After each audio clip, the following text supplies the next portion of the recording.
feliz por você estar aqui e ficarei mais feliz ainda em te encontrar pessoalmente. Pega a sua Bíblia, abra comigo em 2 Samuel, capítulo 19, verso 24. 2 Samuel 19 e o verso 24. Diz assim: Também Mefibosete, filho de Saul, desceu ao encontro do rei e não tinha cuidado dos pés, nem feito a barba, nem lavado as vestes, desde o dia em que o rei saíra até o dia em que voltou em paz. Chegando ele a Jerusalém a encontrar-se com o rei, este lhe perguntou: Por que não fostes comigo, Mefibosete? Respondeu ele: Ah, meu rei, o meu servo me enganou. O teu servo aqui dizia: Albardarei um jumento e montarei nele, e irei com o rei, pois teu servo é coxo.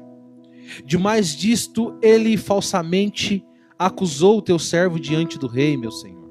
Porém, o rei, meu senhor, é como um anjo de Deus. Faze, pois, o que bem te parecer. Toda a casa de meu pai não era senão de homens dignos de morte diante do rei. Mas o Senhor puseste o teu servo entre os que comem a tua mesa. Portanto, que direito tenho eu de clamar ao rei? Respondeu-lhe o rei: Por que falas ainda dos teus negócios? Já decidi, tu e Ziba repartireis as terras. Disse Mefibosete ao rei: Que ele fique com tudo, uma vez que o meu senhor já voltou em paz à sua casa. Que ele fique com tudo, uma vez que o Senhor já voltou em paz à sua casa. A história de Davi, não vou pegá-la do começo, porque você já conhece. Você já ouviu muito sobre o menino que foi ungido, tirado do pasto, ungido a rei. Mas eu vou começar do ponto da história dos filhos de Davi. Davi, como um bom pai, quando tem os seus filhos, escolhe para eles bons nomes. Você pode, hoje em dia, na nossa cultura, por mais que o nome seja escolhido pelos pais, em homenagem a alguém, em homenagem aos avós, alguém que foi muito importante, ou um nome que eles acham bonito.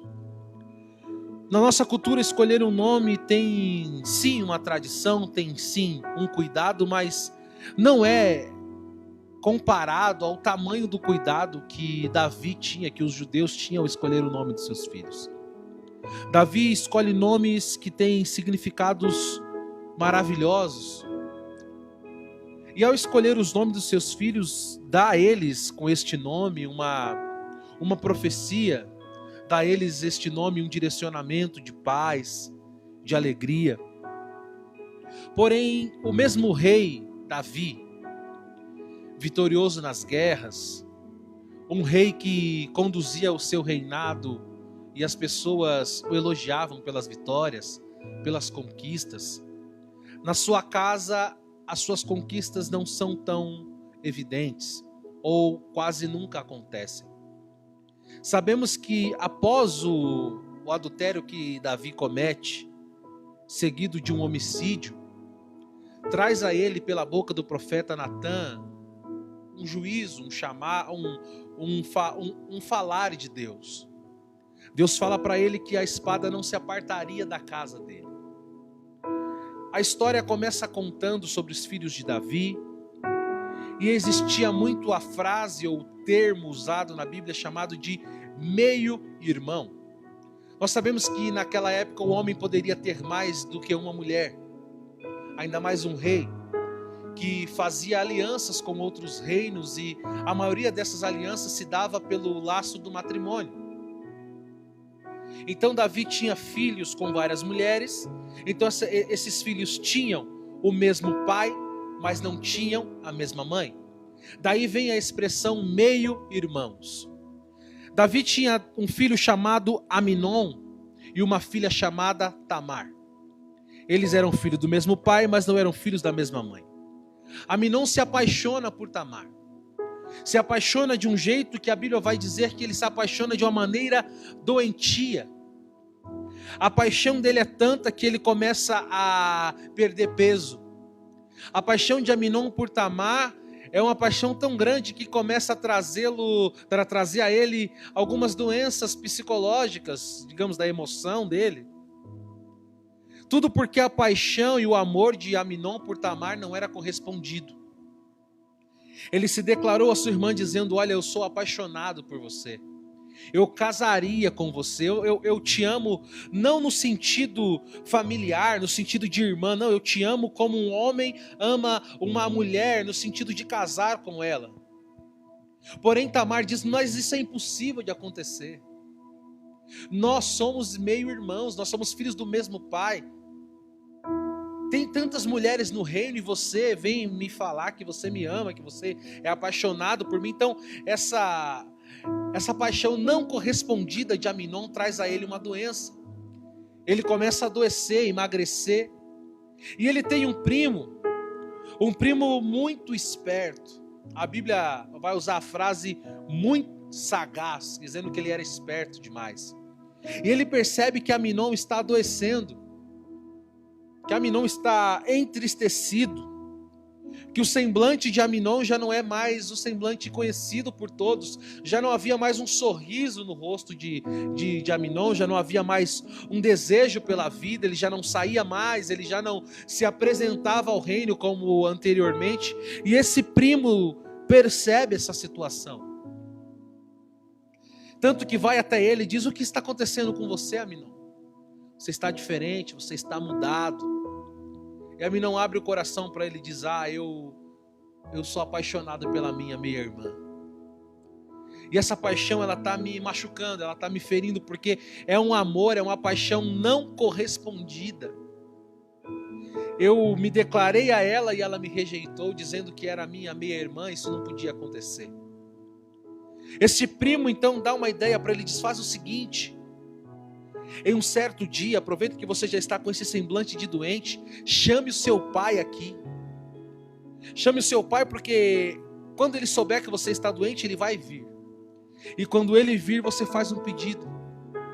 Diga que o que te faria sentir melhor, o que te faria se sentir melhor, era você comer bolos das mãos de Tamar, porque ela faz um bolo maravilhoso. Ela cozinha muito bem, então você fala para ela: olha, então você fala para o seu pai: pai, eu vou me sentir melhor se a minha irmã vier cozinhar para mim. E quando você estiver aqui com ela sozinho, aí é com você, amigo, você sabe o que fazer. Assim segue-se o conselho. E Aminon chama o seu pai vem até ele. Qual é o pai que não iria visitar um filho, ele dizendo que estava doente? Davi vem visitar Aminon e não consegue perceber que a doença de Aminon não era física, mas era emocional, sabe? Não era um problema que ele tinha no estômago que evitava ele que impedia ele de comer. Não era um problema de alimentação, não. O problema de Aminon era uma paixão não correspondida que gerou nele um problema sentimental. Aminon então chama seu pai vem e ele fala: pai, eu estou muito doente, mas se a minha irmã vier aqui fazer um daqueles bolos que ela faz tão bem, aí eu vou me sentir melhor. Davi então decide ceder ao desejo de um doente, de um filho doente, manda chamar a irmã dele para o outro dia, para o dia seguinte. No dia seguinte, logo pela manhã, Aminon dispensa todos os funcionários de sua casa. Queria ele ficar sozinho com a sua irmã Tamar.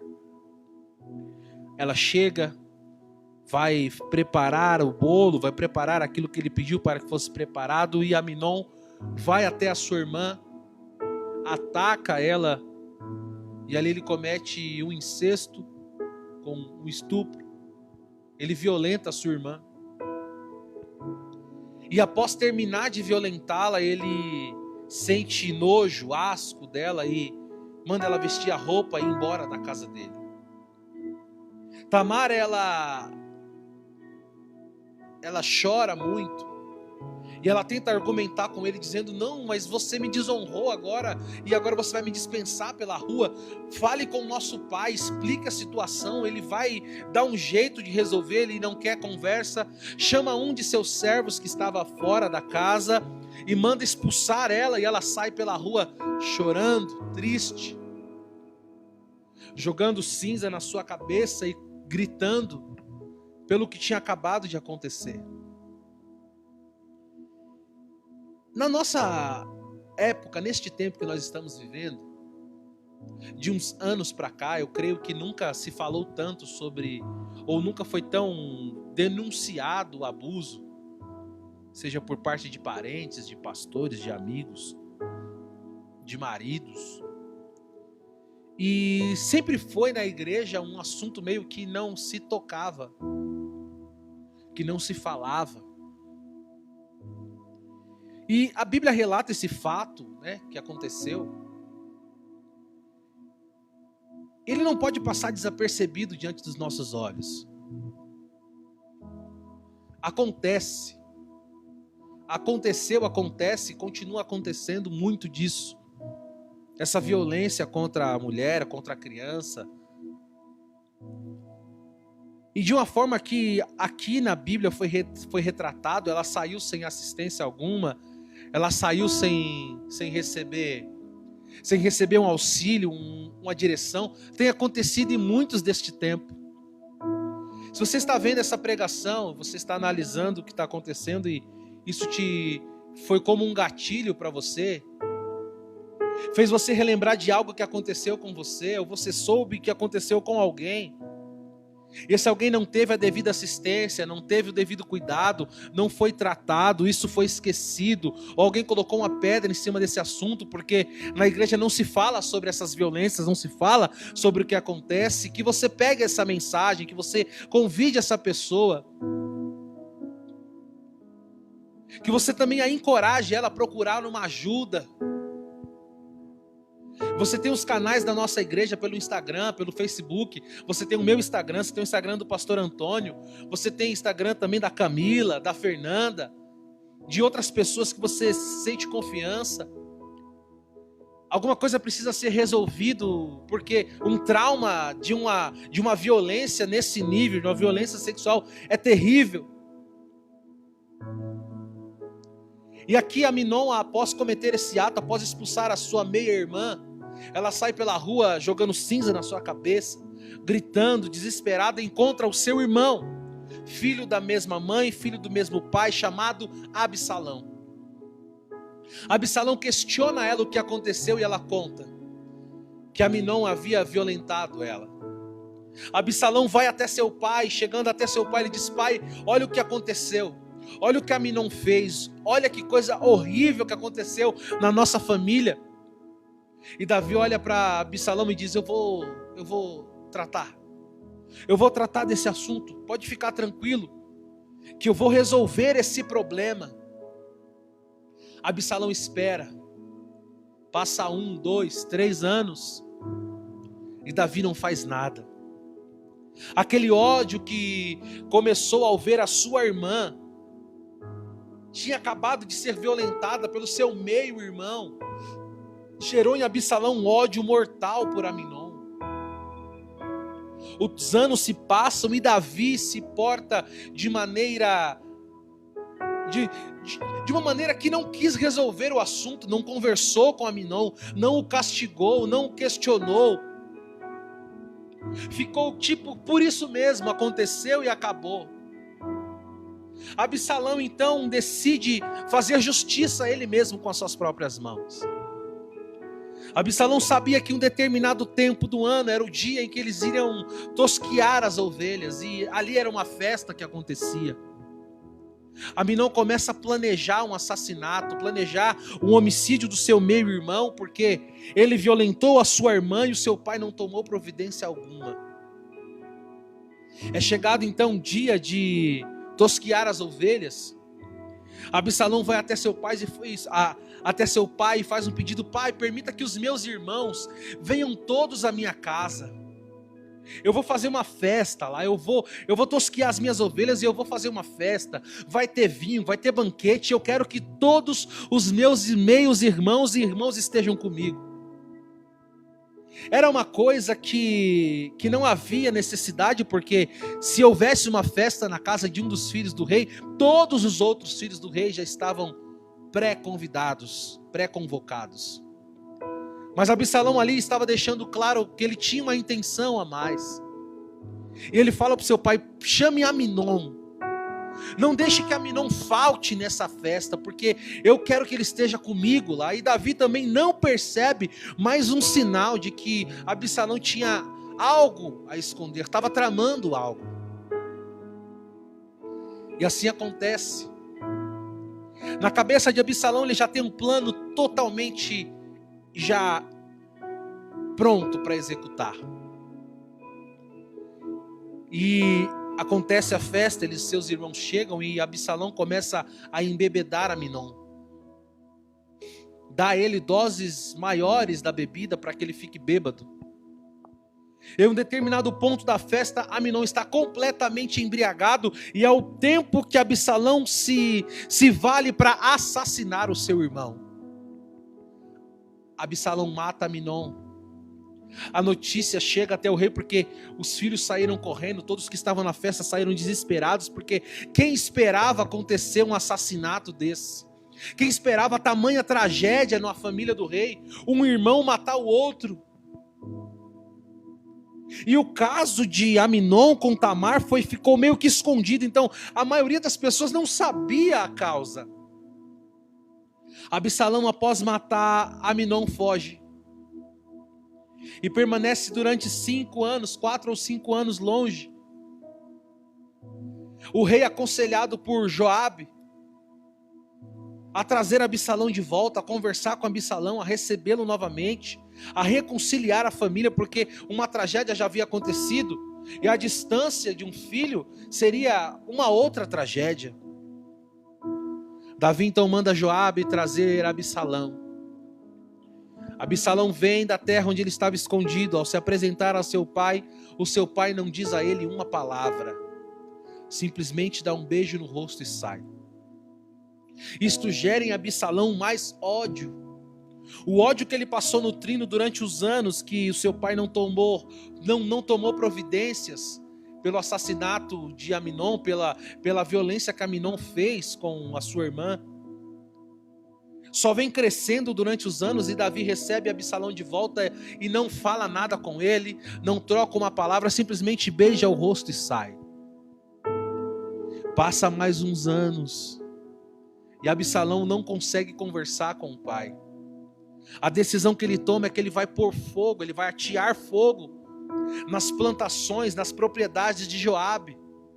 Porque ele mandou chamar Joabe, Joabe não veio. Ele pediu para falar com o pai, e o pai também não veio. Ele ateia fogo então nas plantações de Joabe. E a frase de Absalão para Joabe é uma frase carregada de traumas.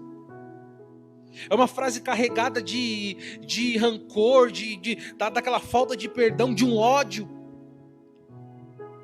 Mas é um ódio, é um rancor, só que isso fere ele de um jeito que ele começa a falar para Joabe: Joabe, sabe por que eu ateei fogo nas suas coisas? Sabe por que eu pus fogo na sua terra?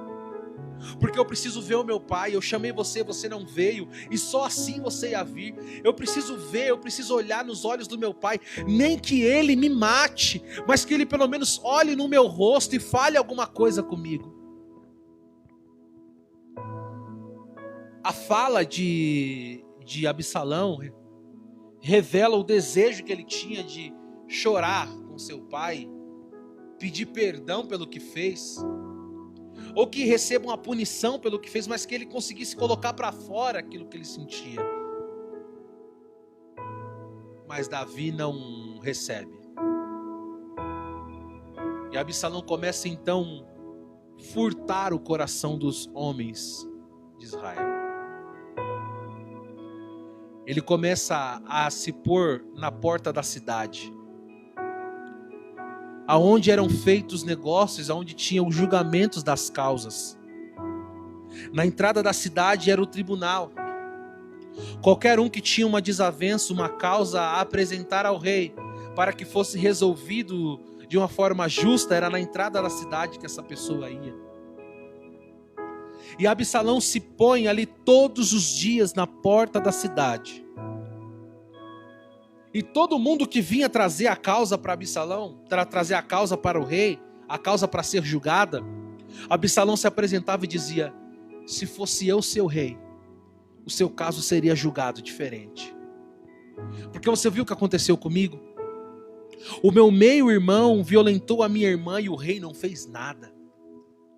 Ele não age com justiça nem na sua própria casa.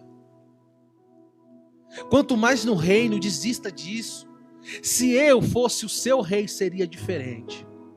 E ele vai furtando o coração daqueles homens, de maneira que em um determinado dia, ele é proclamado rei no lugar de seu pai. Acontece aqui um golpe de estado, um impeachment de Davi. E Absalão assume o trono, e assim que ele assume o trono, ele começa a tomar decisões acima de decisões. Decisões erradas, decisões terríveis. Aconselhado por um homem chamado Aitofel.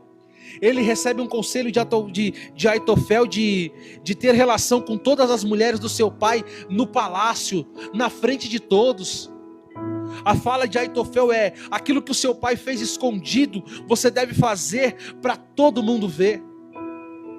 E Davi foge, Davi não guerreia contra Absalão, Davi decide fugir. É melhor ir embora do que eu guerrear contra o meu próprio filho. Mas Absalão arma ali de um exército, e agora o exército que era de Davi passa a ser de Absalão, e Absalão passa a buscar matar Davi. E Davi foge, até o dia que ocorre uma batalha na floresta de Efraim. Os soldados de Davi e os soldados de Absalão se enfrentam. A guerra começa. Os soldados de Davi tinham uma ordem clara do rei: aconteça o que acontecer, no meio desta guerra, nenhum de vocês estão autorizados a ferir o meu filho Absalão. Por mais que ele seja um rebelde, por mais que ele tenha feito o que ele fez, nenhum de vocês estão autorizados a ferir, a matar ele. A guerra começa. O fato curioso da guerra é que morreram mais homens pelo perigo da floresta, pelas feras que tinha nessa floresta, do que ao fio da espada. A guerra vai se dando continuidade até o momento em que Absalão se vê em minoria. Os seus soldados já haviam morrido em sua grande parte. A guerra para Absalão já está perdida. Ele monta em seu animal e começa a fugir. Os cabelos de Absalão, diz a história, a Bíblia, diz a Bíblia que o cabelo dele era grande. Tinha algum peso de 2 ciclos, algo do tipo. Era um cabelo muito longo.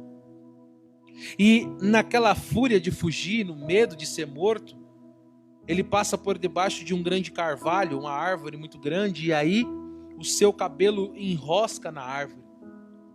O seu animal vai e ele fica pendurado. Joabe, um dos generais do rei, ao saber dessa situação, vai até ele e crava 3 lanças no peito de Absalão. A notícia chega até o rei. O rei chora, lamenta, grita, rasga suas vestes. Joabe questiona o rei, dizendo: rei, você dá mais valor àqueles que são rebeldes a você do que a nós que arriscamos a nossa vida para salvar a tua. Davi então enxuga o seu rosto e retorna à sua terra. Chegamos no capítulo 19, o verso 24. Davi começa a retornar à sua terra. E ele encontra algumas pessoas, dentre elas Mefibosete.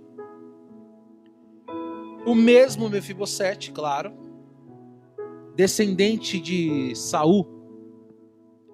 Aquele que tinha um problema nas suas pernas, porque quando Saul, seu avô, e Jonatas, seu pai, foram mortos, a mulher que cuidava de Mefibosete fugiu.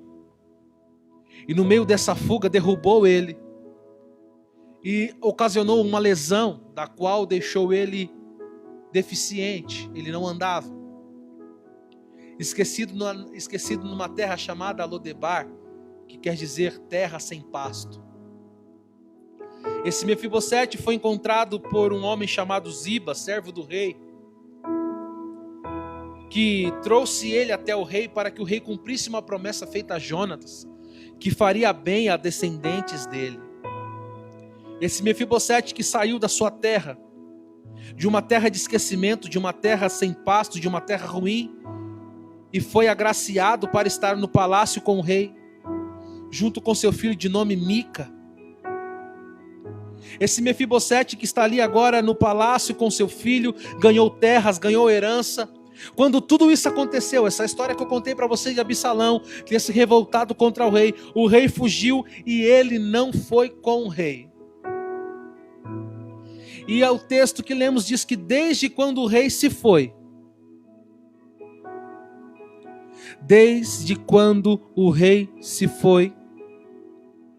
ele não tinha cuidado dos seus pés, nem feito a barba, nem lavado as suas vestes. Mefibosete não só não foi com o rei, mas como descuidou totalmente da sua aparência, dos seus cuidados. Sabemos que para estar diante de uma autoridade, irmão, a gente se prepara. Imagina como que era uma refeição no palácio do rei. Devia que se aprontar, vestir-se de uma roupa adequada, estar apresentável. Então todas as vezes que Mefibosete sabia que ia encontrar com o rei ali na mesa, no banquete, em alguma festa, Mefibosete se arrumava, fazia a sua barba, cortava seu cabelo, se arrumava, colocava uma roupa, lavava os seus pés. Só que a Bíblia diz que quando isso aconteceu, quando o rei foi embora, ele não fez mais nada. E ele é pego de surpresa quando o rei volta. Mefibosete não esperava que Davi ia voltar. Ele não aguardava mais pela volta do rei. Ele não acreditava que o reino de Davi seria restituído. Para Mefibosete tudo ia continuar do jeito que estava. Absalão ia reinar eternamente ou até morrer. Que fosse eterno enquanto durasse o reinado de Absalão. E quando o rei vem, ele é pego de surpresa. Ele não esperava o retorno do rei. Você pensa, mas eu não sou Mefibosete. A história é triste, mas também tem um lado triunfal, de vitória. Mas esse Mefibosete não tem nada a ver comigo. A verdade é que nós temos um costume muito grande. Nós temos tendências a esperar por alguma coisa, esperar por alguém em um determinado tempo. E chega a hora que a gente já não espera mais. A nossa esperança se acaba. A gente descuida das coisas que eram básicas. Era básico para um homem se cuidar. Era básico para um homem ter ali um ritual de limpeza, se preparar para encontrar o rei. Só que o rei que comia à mesa diariamente já não estava vindo mais. Mefibosete já não tinha o seu encontro diário com o rei, porque o rei foi embora e ele não foi junto. Ele já não tinha mais o mesmo cuidado, ele já não se encontrava mais. Isso foi deixando ele desleixado, acostumado com a ausência do rei, já não se preparava mais.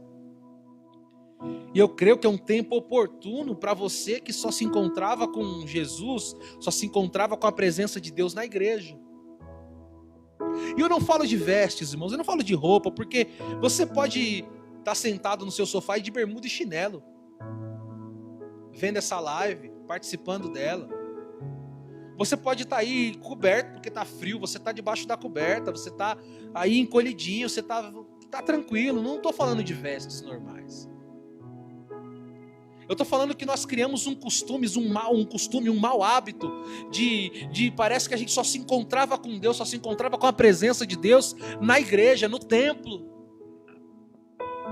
E que ao sair do templo os nossos cuidados deveriam ser todos deixados de lado, porque no próximo culto, faltando um dia para o culto, eu já deixo de fazer aquilo que eu fazia, eu já não vou me apresentar do jeito que eu me apresentava, então eu já vou ficando desleixado. Os mais antigos pensam na semana da ceia. Não, essa semana da ceia é a semana que a gente não deve pecar. A semana da ceia é a semana que a gente tem que se aprontar, sabe? A gente tem que evitar brigar com os nossos filhos, bater nos filhos. A gente tem que evitar discussões. Na semana da ceia, a gente tem que evitar brigas. Na semana da ceia, a gente tem que evitar tudo. Mas passou a semana da ceia, lá se vai todo o cuidado, porque é só daqui 3 semanas que vai ter uma ceia de novo. Então, a gente passa a se preparar de novo. E aqui eu vou fazer uma ponte hermenêutica para relatar aqui, para trazer aqui para você, para a história, para você entender que há um rei que foi e vai voltar. Você sabe quem é Jesus.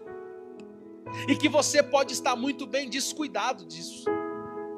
Eu não vou mais ao templo, eu não tenho mais um templo para cultuar, então tá tranquilo, pastor, a gente cultua em casa, você tá aí na live, você e o pastor Antônio, o pessoal aí da mídia que se preocupa em fazer um bom culto. Eu nem congrego nessa igreja, você tá vendo a live e você nem congrega, você só tá vendo a live porque você gosta. Só que você tem se descuidado. O cuidado com os pés de Mefibosete estavam sujos porque ele não vigiava por onde andava mais, ele andava por qualquer lugar. As vestes dele estavam sujas porque já não tinha mais cuidado. E quando fala de vestes na Bíblia, você vê por diversas vezes que a ordem é manter as suas vestes limpas e alvas. Lave elas no sangue do Cordeiro.